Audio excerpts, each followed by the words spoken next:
Again, good morning to everybody. My name's Vinay Hiller. I am the CEO of Palliative Care Tasmania, and it's my absolute privilege to have hosted this special event this morning and being able to put on this amazing movie for the almost 200 people that have logged in this morning to watch the movie.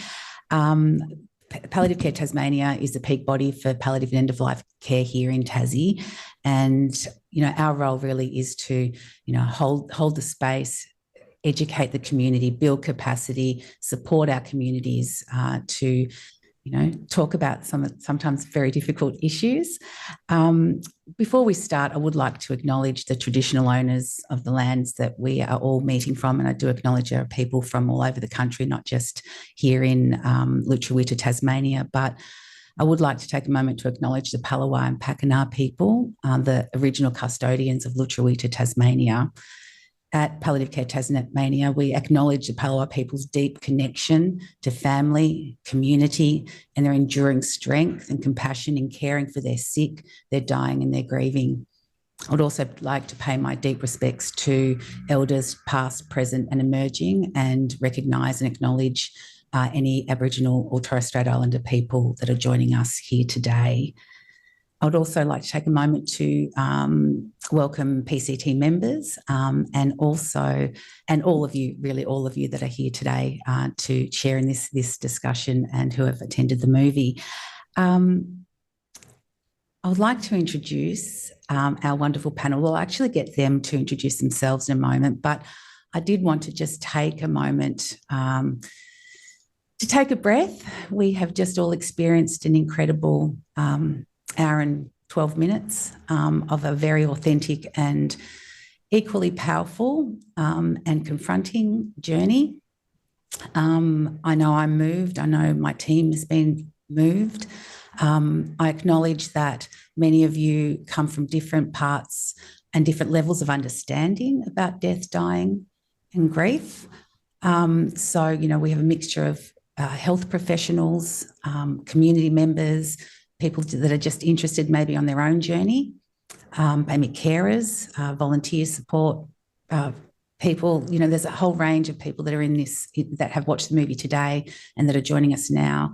So everyone comes from a different level of lived experience. So I just encourage you all to take a moment and to just have that self-care and that just take a moment to reflect. And if you need support after this panel session, we will be sending out an email that will have some links to some supports.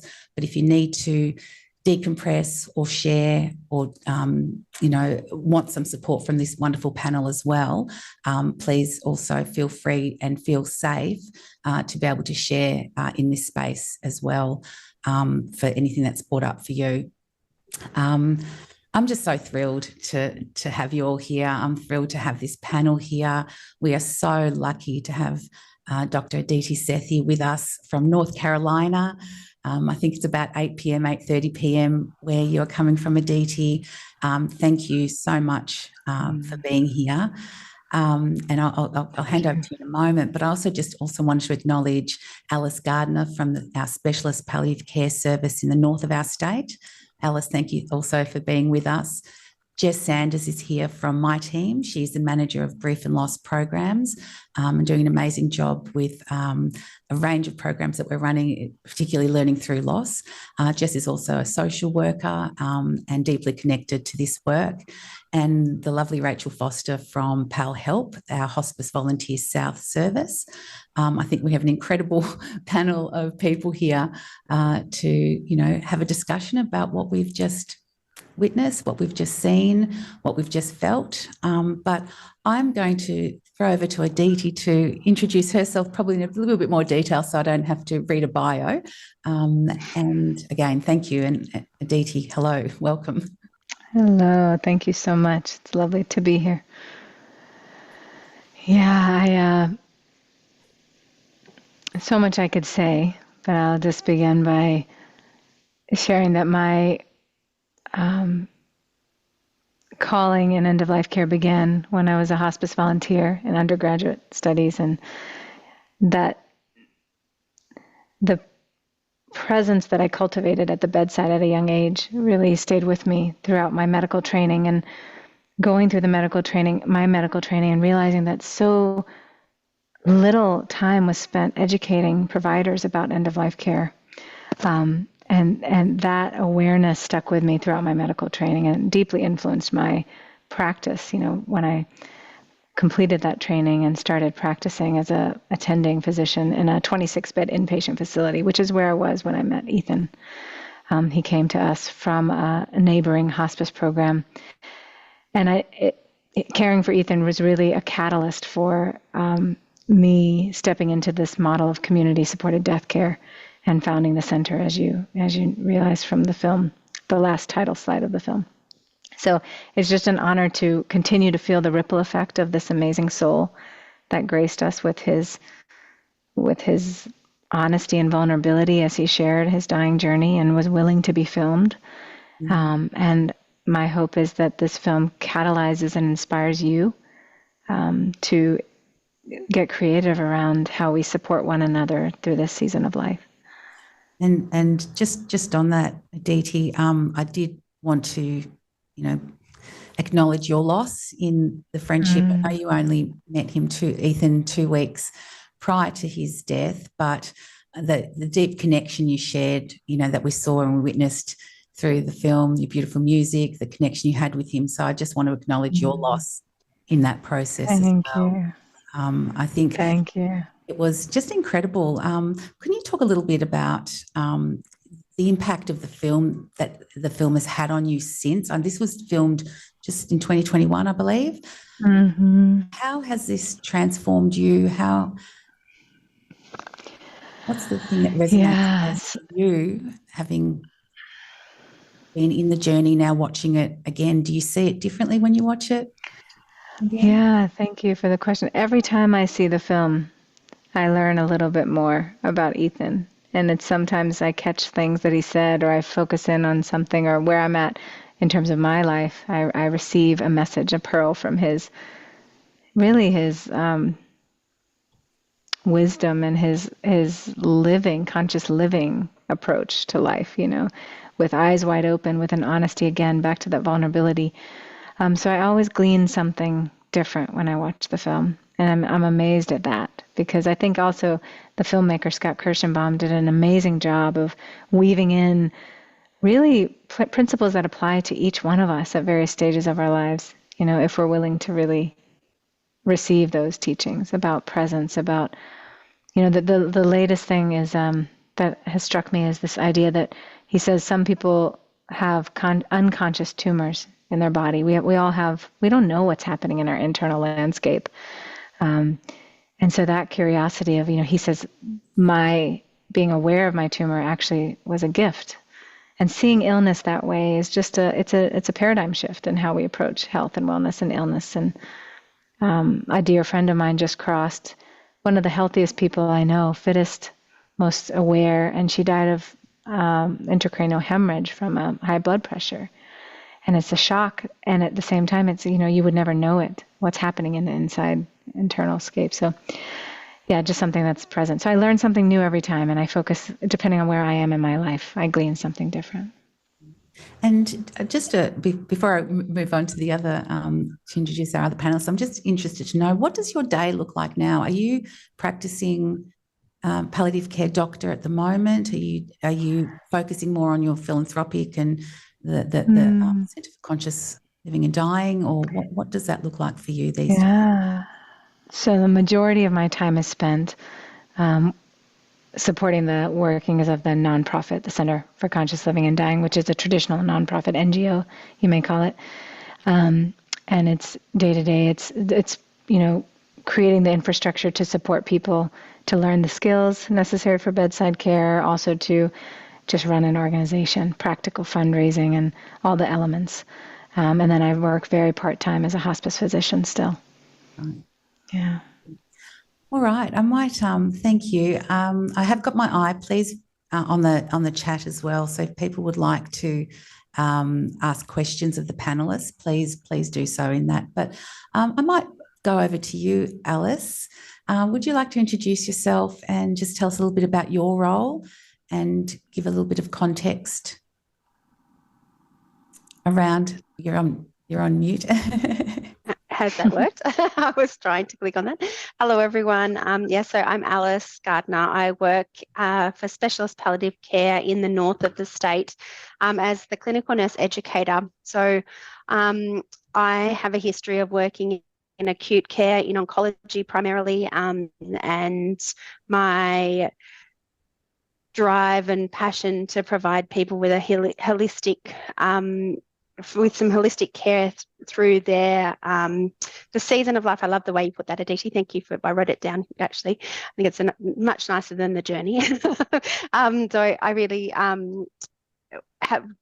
grew a big passion for trying to find a way to provide that holistic care in an inpatient acute facility, and realised that I was not in the right facility at the time. So moved more into a community model of care, which is where I've got the most drive and passion to support people with how they want to die and where they want to die, and being open to supporting staff to build that level of awareness and ability to communicate and be present and listen to extract that information from their clients. So my role isn't in doing, it's in teaching. So I support people to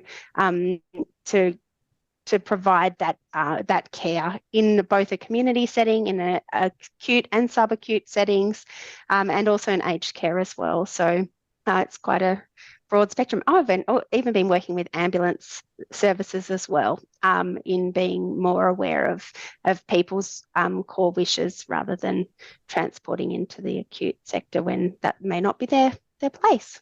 You do an amazing job in the teams, the three teams, across the state do an incredible job. I think we were reflecting just before everyone came online. We know that Tasmania in particular is the oldest and the sickest state in Australia, except for the Northern Territory. And we know that the need for palliative and, good end-of-life care is so necessary now, but also we know that the need is increasing by the day, and there's an urgency around that need.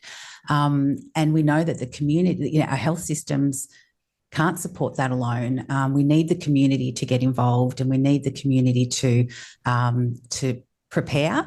And I just wondered, Alice, as we reflect on the services, and the movie, was that the type of death that Ethan had? Is that something that's possible here in Tasmania? I probably need to state what I said to Aditi before the film is I enjoyed the film, but I was very aware of the parts that were missing. Because yes, we can definitely support caregivers to provide the care at home. However, it doesn't always look glamorous, and it doesn't always look supported, and it looks messy. And I think that it's really important to acknowledge that this is as insightful as it was, and as it encapsulated a very strong self-advocate of a man, in my opinion, that isn't necessarily our clientele. Not everybody knows their spiritual connection to anything, especially within our community. So working with people to discover that is really a part of the services we provide, to then provide the care model to suit that. And it isn't always as well advocated for as it was in this film. It was and he was a strong advocate for himself, and as were the people around him as well. It was incredible. Jess, I'd love to hear your reflections. Yes, on the movie, from your perspective as well.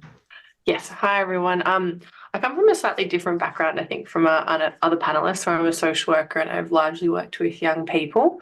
But the young people I've worked with, loss has been a consistent stream in their lives. They've been involved in the justice system or family violence. So not just the loss, I guess it comes from death, but maybe a loss of family separations or unavailability of parents and things like that. But I also had two losses early in my life of friends that really shaped I guess, becoming a social worker and why I'm here. And I'm very, I guess, in my role, my perspective is rooted in education and literacy of just the broader community. And what just struck me, even in what you were saying there, Alice, was that that people are coming to terms with their wishes or spirituality or what they want at that pointy end, and not giving it thought and consideration earlier, which Ethan obviously had, and had given himself that space and time to investigate and reflect and connect with people, sounds like all over the world, to have that strong sense of self and what he wanted.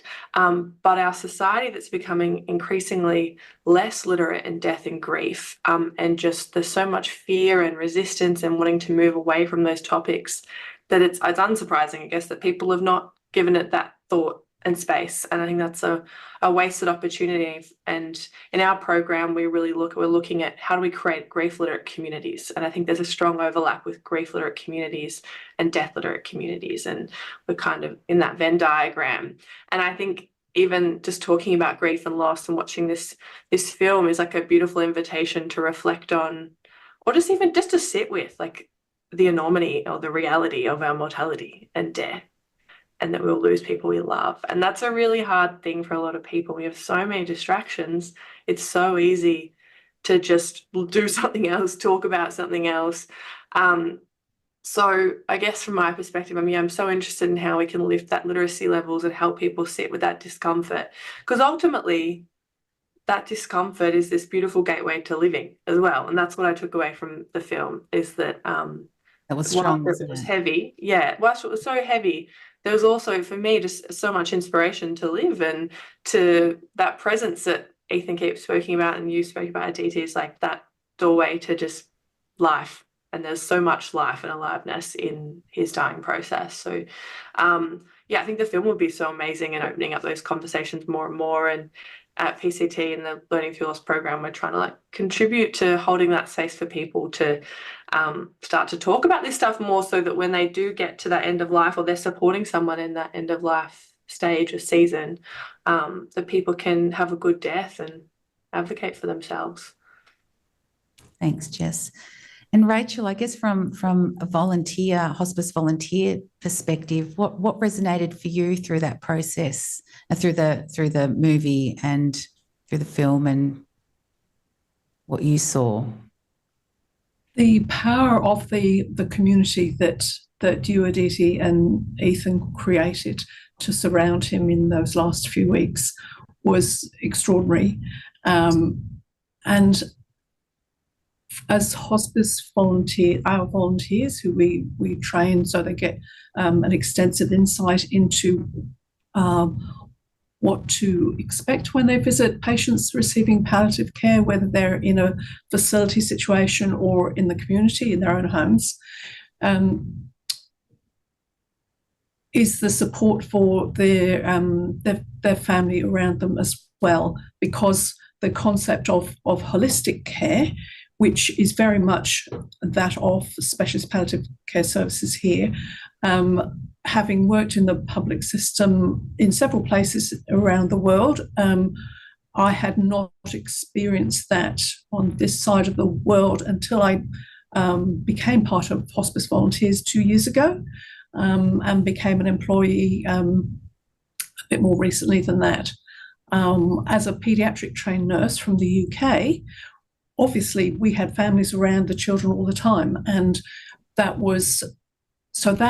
as my initial insight into how you look after people when they're in hospital was such a clash when I moved into more into adult nursing. And then when I moved into operating theatre nursing, of course, it's completely different, but it doesn't have to be. And I think the holistic care that I witnessed was so deeply moving, but also the care for yourself and everyone who was involved there, because we support our clients' family members and carers as well. And I felt very strongly, although we saw people comforting each other, I felt, was it enough? Did you feel was there more support that we actually didn't witness? Because because it was so profound. You could feel it through the screen, and I think I'm sure it will live with everyone who's seen the film now. Do you feel well supported now? Rachel, thank you for that question. I think so much of this approach to death care that involves community support includes this invitation to be completely present with whatever arises, independent of the roles we play. Showing up in the community as a human being who happens to be a physician, but not identifying as the physician in this community, enabled me to just be fully present with all the emotions that were moving through me in that space. So in many ways, I felt supported in the highest way possible because I get to just be real and be without the expectation of those professional boundaries that then I spoke to a bit about that in the film. I guess they captured something along the lines of the boundaries, that we're expected to maintain. But just to bring my whole self forth with the music and the touch and the love and things that maybe I don't have time or capacity for as a physician, but that are inherently part of my beingness. And so that in that way, I felt very supported. And on a personal note, I have recently been the recipient of community-supported death care for my father, and I have never felt so supported. And I can't imagine having it done it any other way than with a community of like-minded people who've actually done a lot of inner preparation to show up fully, for one another and for the families that we're serving, which happened to be my family at the time, most recently. And so, yeah, I think showing up in this way for one another is really profound and deeply supportive. And I hope I answered your question. Yeah, it's so interesting. And it was a question I had when I was watching the film, that from one point you went, you started calling it was you're a death doula rather than MD. Was that obviously a conscious decision? Yes. So once they, sorry, did you have more to that question? Yeah, I wondered if how you stepped out, how you separated that, or what that process was like for you. I mean, in our country, it was a conscious choice, and it was maybe strategic, if you will. Originally I got involved as a hospice physician. There was a hospice. He was in a hospice facility 2 hours from where we live, and we moved him from facility to facility. So that transfer was supported because of the medical system, which was very efficient. We were able to make phone calls, get the records transferred, as you probably have in your communities, as you know. So we got him as a physician. And then once, as a physician, I got involved in his care. Once our hospice said, we can't, it's too risky to film his journey. We won't allow the film crew to come in. I asked him straight up, I said, Ethan, this is the situation. We can keep you here. You're comfortable here in this inpatient facility. I can stay your physician, and we can just continue to use your FaceTime and whatever he called all this technologies, platforms, TikTok and YouTube, and capture your journey the way you have been. But we can't get the film crew in here. And I said, or we can try to find you a home to go to and rally around you to support you in this journey. And he said, you know what? I would do anything. He said I would spend every penny I have, which wasn't much, to make the latter happen, to get him to a home and to try to make this documentary. And so that's what we did. And at that point, I discharged him from the hospice so I could continue to be in his life and have that continuity. I transferred him to a different hospice, partly because our hospice didn't provide the in-home physician support that I felt he medically needed. So it felt like the right thing to do, to discharge him to another hospice and then just become his death doula without the legal and, professional limitations, if you will. So that's it was a conscious choice. Yeah. And is there emotional shift that happens there? There must be. I have been a doula for people and not been their physician. And it's been very easy for me to separate. It's more of an emotional, not so much when I take off the medical hat and become the doula, it feels seamless. I happen to be a physician I get to bring, like I said, all these skills. So that didn't feel emotionally different, you know. It felt more holistic. It feels more holistic to be the doula, to be honest. But then when I felt more committed. I felt like I was, it was entering a different contract, really, sacred contract with him when I became his doula.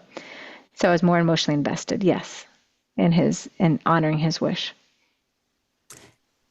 Can I ask a question there, Aditi, just to you, actually, sorry, panel to panel.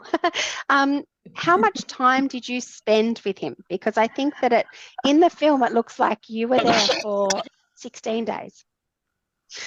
I was there a lot, almost 24/7, which is not sustainable. And I think I felt responsible, especially when the film. So if you knew me before this, I was terrified of being in front of the camera. So it was very much not by choice that I chose to be present for all of his journey, but I felt responsible. I felt a duty to ensure that his journey was as smooth and seamless as possible, because I knew this. I had an intuitive knowing that this film would be a tool. And so I wanted to make sure I could do the best I could do to make sure, as you know, the messiness wasn't the pervasive experience there because of my presence, really, and my experience. And I haven't named that before, so I appreciate that you bringing that in. But yeah, it's not sustainable to be there 24/7, and I was there a lot. I wonder, Aditi, what advice you can, I guess, for the different types of audience members that we have. First one is around our healthcare professionals that are joining us today.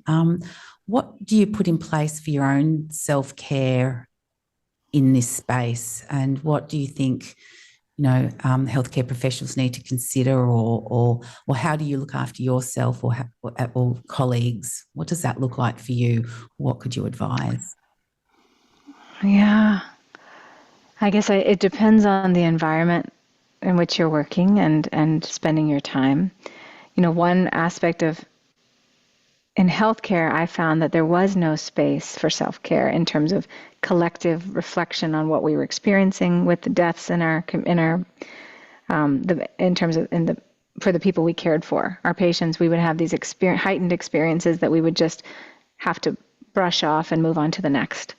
And so there was no debrief time, there was no processing time in healthcare. And in our community model, we have care circles where we actually get to process things and reflect and debrief on experiences we're having. And so my invitation for our healthcare system, our health professionals, would be to invite a place of contemplation collectively in our teams, to pause and really process what are we experiencing and make time and space for that, rather than just continue. Otherwise, we start to see the dying folks that we're caring for as just another number, another patient, another, statistic, and it happens subconsciously. It's not a conscious choice. We're all loving people doing this work. And so I think self-care comes from taking time and space to really be honest and process what's happening and what our reactions to what we're seeing and experiencing. And I think that would eliminate burnout, honestly, if we could have some more time collectively together, to just be in these spaces, to be real with one another, to be vulnerable, to grieve together. And then in terms of my personal self-care, it really comes from my connection to music and my children, and, just continuing to have a rich life outside of this deep, profound, intense work that we do.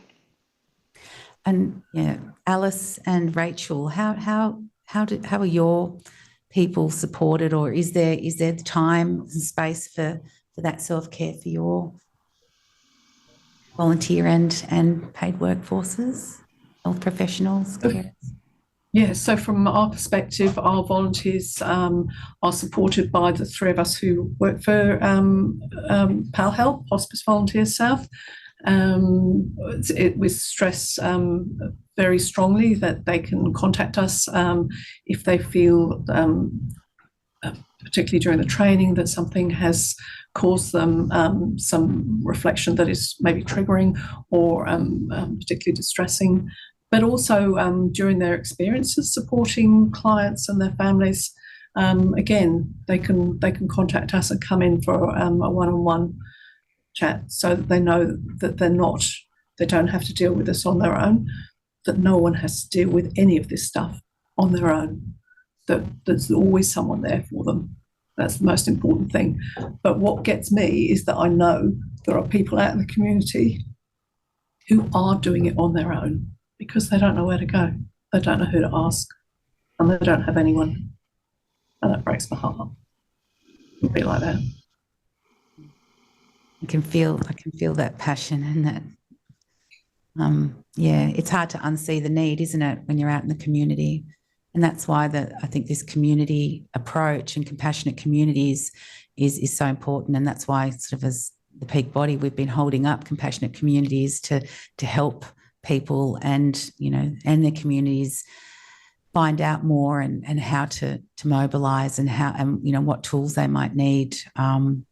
You know, to I guess what the movie provides is that exemplar of, you know, how people have come together and what that looks like. And I think if you can see it, you can maybe emulate it. There's an opportunity.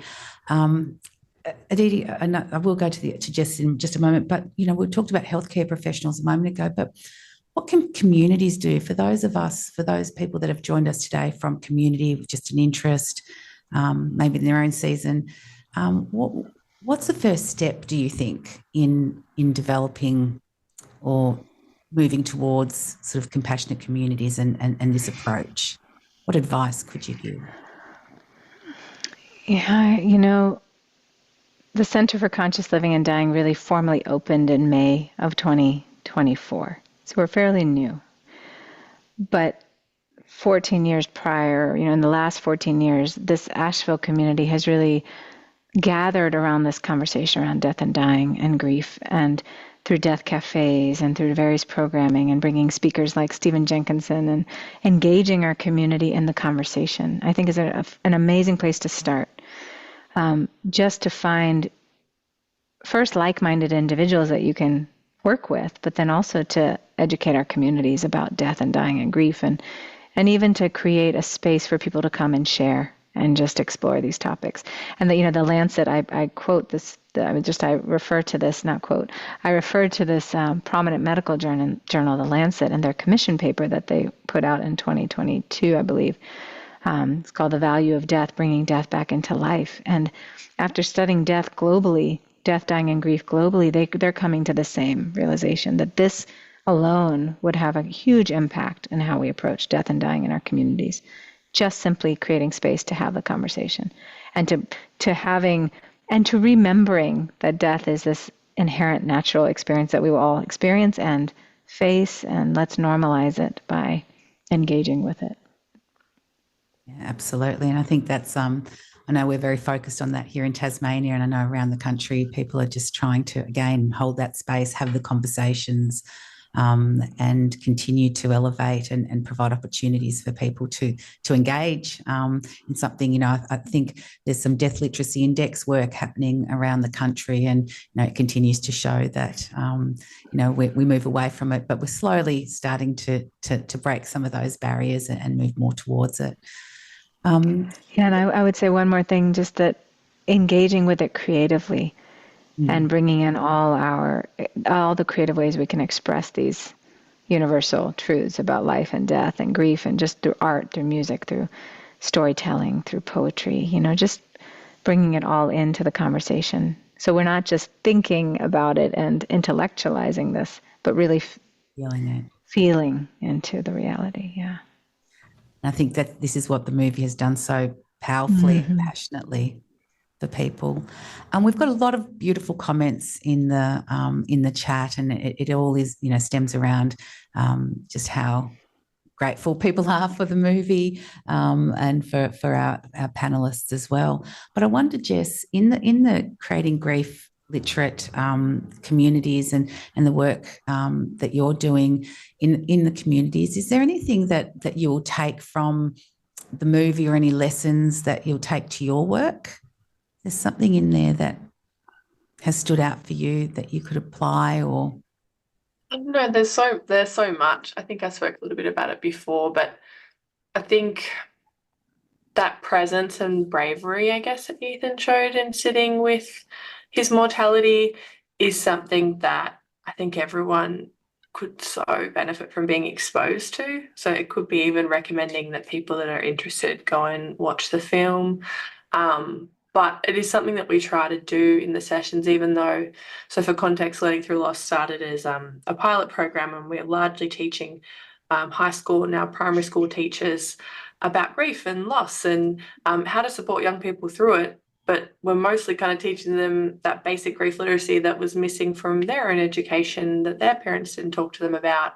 And so a lot of really beautiful conversations come up during those sessions. So it's almost like it's a safe entry point because it's professional learning and we're here to, learn skills.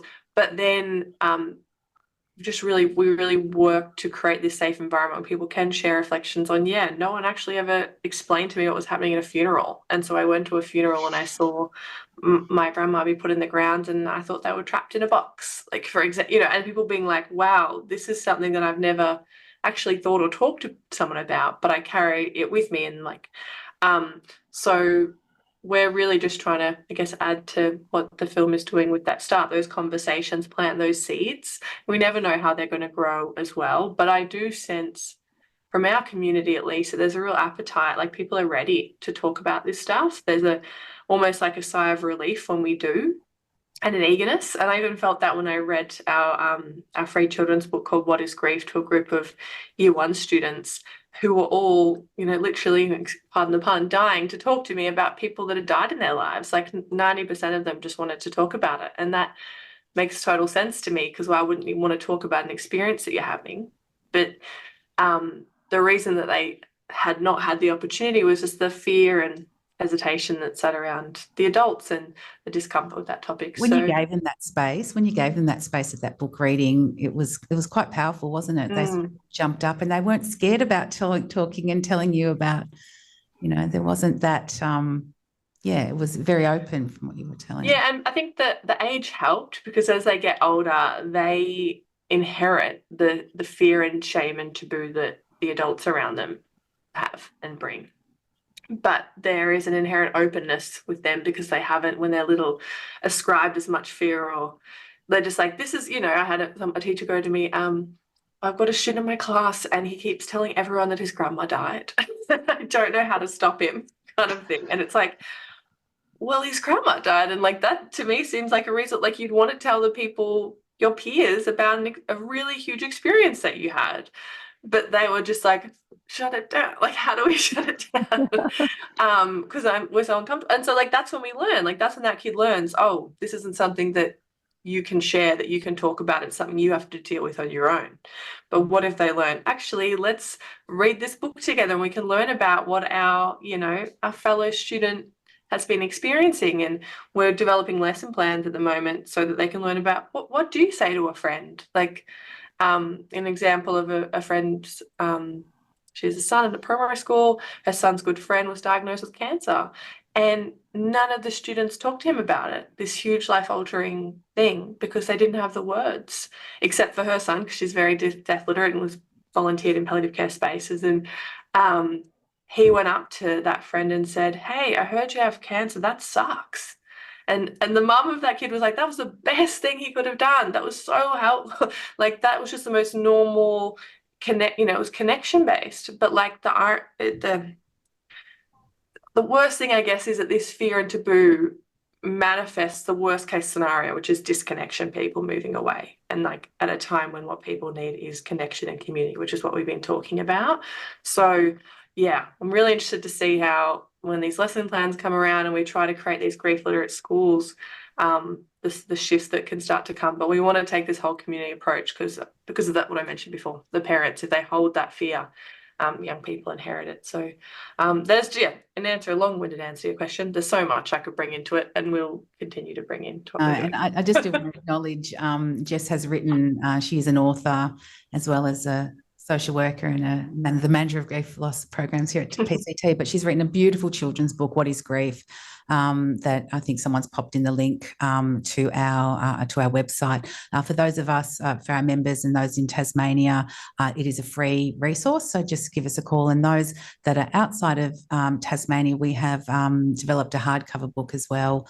And for every book sold, 10 free copies go to Tasmanians. So, if you are interested in looking at that beautiful work, do visit us there. Rachel, I was just reflecting, and we've only got a few minutes left. But what does it take to be a hospice volunteer? What does it take? Is there something, do you have enough volunteers at the moment? Is it something, what if someone was thinking about wanting to be more involved, and as people become more death and grief literate and understand and see what death looks like we've been shown in this film today, and fear goes away. What does it take? To be a volunteer? What do you think? It takes having an open mind to when you start the training, because I came in as a nurse of 40 plus years thinking, I just saw a little promo in a local free paper, and that there was training available, and I thought, I retired, and I thought, I can do that. Of course I can do that. And then I rocked up at the training, and it was completely different, because like everyone else, I thought palliative care is end-of-life care. Whereas for our volunteers, our focus is very much on the entire palliative journey. From as soon as we can get a referral for a client to help support them to live the life they want to continue to live, that they have lived, and help them do the things that might have become too difficult. So having an open mind, having very open ears, very, very good active listening skills are hugely important, because we're there to talk to people about anything except really what is wrong with them. We're there to acknowledge them for who they are, to make them feel that we respect them and we want to know them. And I think that's such it's an acknowledgement that they're not just the patient in that particular bed number, the patient with that particular cancer or other life-limiting illness. They are Fred, Joan, and they've got this huge life that I'm interested in. Tell me about it. And then I sit back and listen. And that's seems to be gold for people to feel that when they're in this connection, real connection, isn't it? Someone really wants to know them. Yeah. No, thank you so much. I think we are pretty close to the end of our time. And Alice, is that you? I'll just throw over to you one more time, rather than read that out. Do you want to share your thoughts? Because we are just about. Yeah, we're running out of time, but I really did just want to share the deep insight that the film gave me was really around that reflection that we're really living until we die, and that Ethan really highlighted that in the film. And I think that that was a very powerful take-home message and perspective, and I've written a little bit there. But he really embodied that thought of we have choice and we have life, and there's moments to be had and created and be present for until we take our final breath. And I thought that was extremely well highlighted in the film, that I didn't want to let that go unnoticed. All right. Well, thank you to everyone that's joined us today. Thank you so much to this gorgeous panel. Thank you for being here. Thank you for sharing your insights. This movie has been incredible. Aditi, thank you for dialing in from North Carolina. You are incredible. Pleasure. Knowledge, your amazing work. I think we take a moment, we are all so grateful for all of you, but particularly you, Aditi, for sharing your story and for sharing with us again today. I think we all move into the rest of the day. If we can just take a moment to remember Ethan and thank him for sharing his authentic, powerful, incredible, confronting, beautiful story with us. He will continue to teach. I wonder if he ever thought he'd be teaching people in Tasmania. I think he hoped so. About what this can look like and what it can be. To everyone who has joined us, I thank you.